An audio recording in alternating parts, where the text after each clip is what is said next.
Hello everyone. We have already discussed about the concept of social work and related aspects like the characteristics, the meaning of social work, values of social work, the probable definitions, and the history of social work. Today I'm going to discuss about the philosophy of social work. So, what does philosophy mean? We all have heard this word so often in our lives. We keep on hearing people saying about Buddhism, about Jainism, or Hindu have their own philosophy, Christians have their own philosophy, a particular society or a culture has its own philosophy, and I have my own philosophy. So it's a very common term. We keep on listening. But what does it actually mean? In very simple terms, philosophy is next to values. We can say that philosophy is a set of certain ideas or certain beliefs, certain values, conduct, or standards which describes the behavior of a person, which describes the thoughts and the actions of a particular person. For example, as I have already mentioned that Buddhism has its own set of philosophy, that is, own set of ideas, of values, of principles, which are being followed by Buddhists. Same way, Jainism has their own, and every individual has his own philosophy of life. This philosophy is nothing more than the values, which we get it from our families, from our culture, from our society, and which depicts the individual's behavior, how he behaves, what are his thoughts, and how well he is able to portray them when he is to himself and when he is in the society or in a group or in a world at large. So, coming back and being more specific in terms of academic discipline, what philosophy is. Philosophy is a study of fundamental nature of truth. It's the study of the nature of knowledge, of reality. In simple terms, again, it's the study of truth about something. Remember that philosophy is always in a search of knowledge of truth and how to realize that knowledge of truth in practical terms, or that is coming in a state of goodness.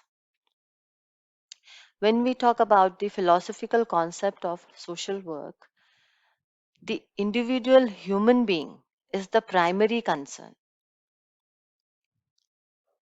Anything or everything about social work revolves around men, revolves around the individual human being. That is, men or the individual human being is at the center position in social work.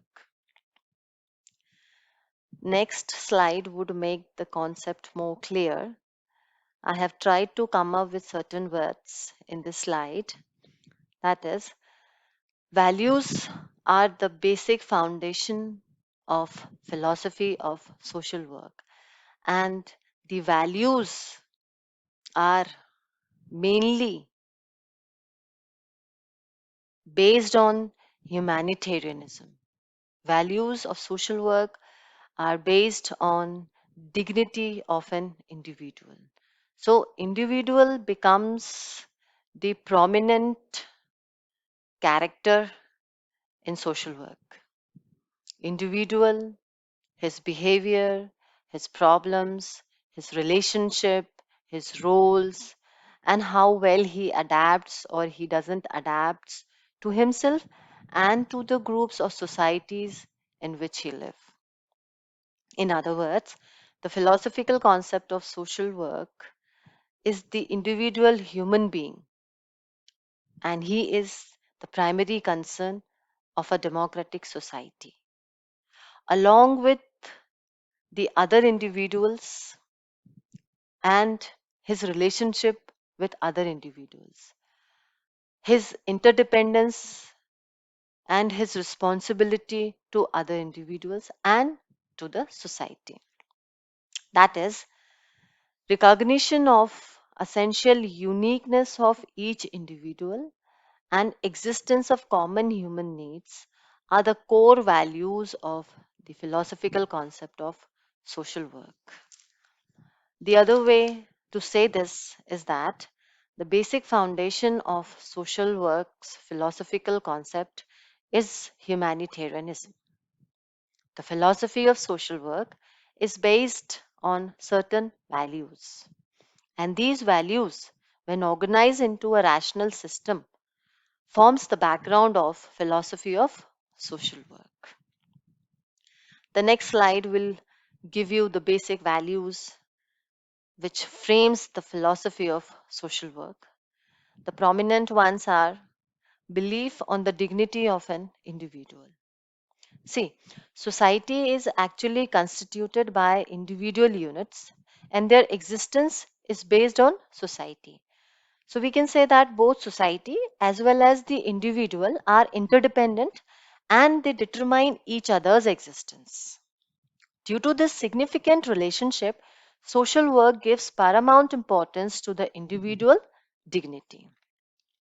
Next is belief on individual freedom. Again, social work recognizes individual freedom and his own creative ability. It assumes individual capacity with regard to the solution of particular problem which a person confronts. Therefore, in social work, the principal aim of individual's assistance is to develop his creative abilities so that in future he may be able to solve his problems himself. Next one is the interdependency between the individual and the society. That is, how the individual and the society depend on each other. We all know that both the individual and society are simply collective and they are the distributive aspect. That is, they are both distributive also and they both are collective at the same time.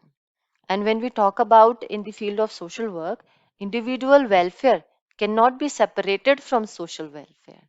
Therefore, social workers give equal importance to the individual and to social benefit at the same time. Next is multiplicity of causal factors.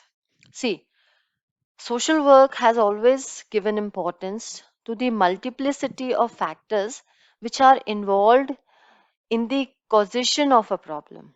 That is, a problem is caused by a factor and multiple factors at the same time.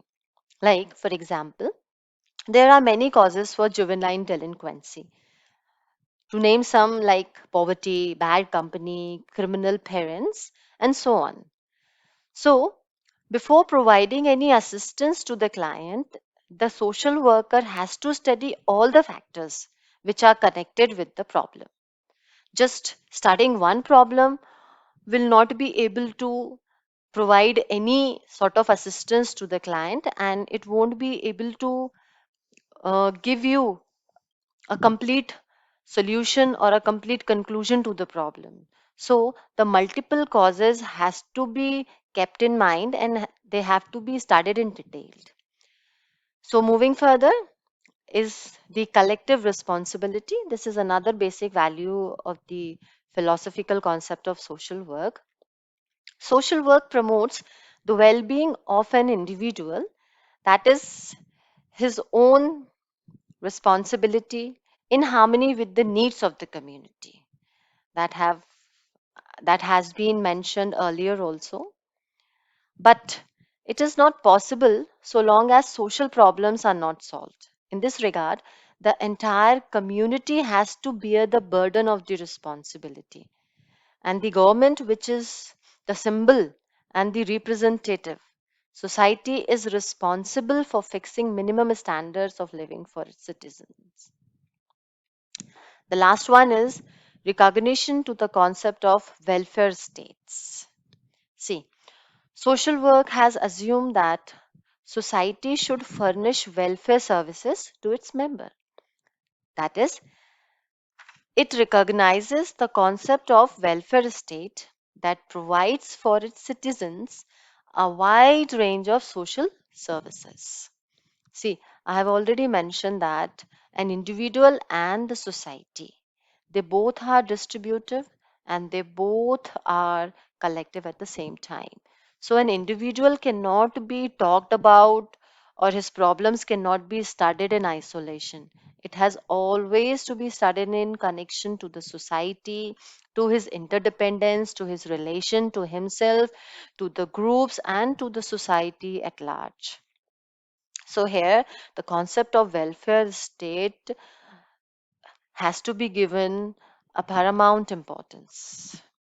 So social work is also based on the assumption that certain responsibilities should be taken by the state in regard to providing security and welfare services. So we can say it's a mutual beneficial relationship which exists between the person and between the state, or we can say society. Both are interdependent to each other and both play their role significantly for the improvement of each other. Man cannot live in isolation, so he has been responsible for creating an atmosphere where everyone lives a life of prosperity, where state has its own important role to play. I would like to say that social work is based on humanitarianism. To conclude, we can say that happiness of any individual or any community or any society depends on how well a person is able to manage his problems himself and with the help of the society he lives in. Here, the role of welfare state comes in. So both play their roles and both develop their capacities to make their life more adequate and more creative. I think that with this simple explanation, the concept of philosophy of social work would have been clear to all. If it is not, then do write to me. I would love to come up with your queries and stay safe at homes. Spend some time in greenery. If you are not able to go out, to create small green space in your living corners. You can plant some air purifying plants. You can play with the kids around you. You can talk to your friends, to your family members. You can be creative. Come up with your buried passions long ago if you had any. Just be creative with painting or drawing or just playing some instrument or anything you like. Be healthy and be happy in these critical times. I know life is difficult, but life has to move on. And when life has to move on, make it happy, make it creative. Thank you.